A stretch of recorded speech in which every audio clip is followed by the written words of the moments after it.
सरकार फिर से बनी है, यानी कि कह सकते हैं कि सरकार की उन बातों पर युवाओं ने भरोसा किया था और अपना मत दिया था। सरकार फिर से रिपीट हुई है, लेकिन सरकार ने अपनी बातों को ही भुला दिया है। आरोप ये लग रहा है कि सरकार की साख पर अब कैसे विश्वास रखा जाए।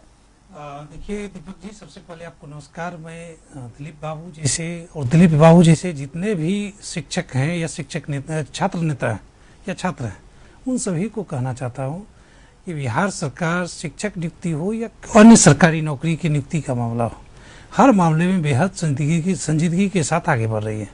शिक्षक नियुक्ति का जहां तक मामला है, TRE 4 को लेके बातें हो रही है, तो आपने देखा होगा TRE 4 के पहले कई सारे नीतिगत फैसले लिए गए, जिसमें डोमिसाइल एक प्रमुख है, दूसरा क्षैतिज आरक्षण का मामला था, तीसरा जो सबसे महत्वपूर्ण निर्णय लिया गया वो 3 अटेम्प्ट इज टू 5 अटेम्प्ट का मामला, 3 अटेम्प्ट रखा जाए या 5 अटेम्प्ट रखा जाए, 3 सारे नीतिगत मामले। और इसी बीच में ट्रांसफर पोस्टिंग भी हुआ TRE 1, 2 और 3 के केस में। तो उन सबको देखते हुए एक वैकेंसीज को नोटिफाई किया जा रहा है, डिनोटिफाई किया जा रहा है कि एक्चुअल वैकेंसीज क्या है, क्योंकि हमें साल दर साल बाहर ही लेनी है।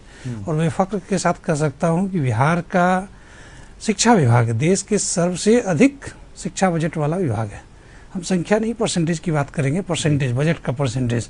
आज भी हम लोग 20% से के आसपास बजट खर्च कर रहे हैं शिक्षा पे, और एक अच्छी खासी रकम शिक्षकों के वेतन, पेंशन या अन्य सुविधाओं के लिए दी जा रही है। आज ही माननीय नीतीश कुमार जी ने घोषणा किया है कि हम सभी उन 213 ऐसे प्रखंड में हायर डिग्री के लिए कॉलेजेस खोलेंगे जहां पे अभी उपलब्ध नहीं है।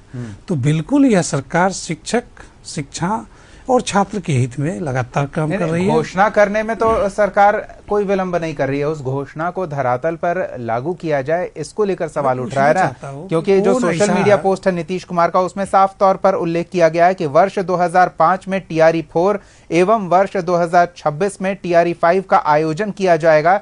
TRE 5 के आयोजन के पूर्व स्टेट का आयोजन करने का भी निर्देश दिया गया है। ये 4 अगस्त 2025 का पोस्ट है। अगस्त के बाद आता है सितंबर, अक्टूबर, नवंबर, दिसंबर, 4 महीना। इसमें आप कह दीजिए कि चुनाव के गतिविधियों के कारण नियुक्ति प्रक्रिया को आगे नहीं बढ़ाया जा सका, तो ये कारण हो सकता है। लेकिन सरकार रिपीट हुई है, मुखिया वही है, पूरा तंत्र वही है। फिर ये तंत्र की तंद्रा कब टूटेगी कि ये घोषणाओं को धरातल पर लागू किया जाए? देखिए, सरकार का कैलेंडर मार्च से लेके मार्च के बीच चलता है। मैं आम लोगों की जानकारी के लिए बता दूं, फिर भी चूंकि जो भी लोग हैं, शिक्षक अभ्यर्थी है, उनके भावनाओं का सम्मान करते हुए हम इतना ही कहेंगे कि माननीय मुख्यमंत्री जी ने जो भी कहा है उसे अक्षरशः पालन किया जाएगा।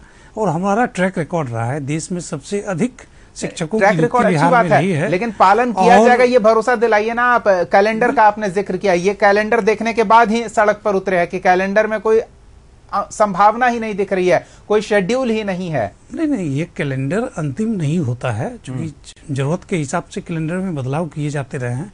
क्योंकि माननीय मुख्यमंत्री जी ने 7 निश्चय 3 के अंतर्गत इस प्रकार की व्यवस्था की है कि कैलेंडर के थ्रू स्टूडेंट को, छात्रों को बता दिया जाएगा कि 1 साल के अंदर किन परीक्षाओं का आयोजन किया जाएगा, ताकि वो अपनी रुचि अनुसार उस परीक्षा की तैयारी कर सके। तो दिलीप जी, आपको बताया गया था ट्वीट के माध्यम से, सोशल मीडिया पोस्ट के माध्यम से, लेकिन कैलेंडर के माध्यम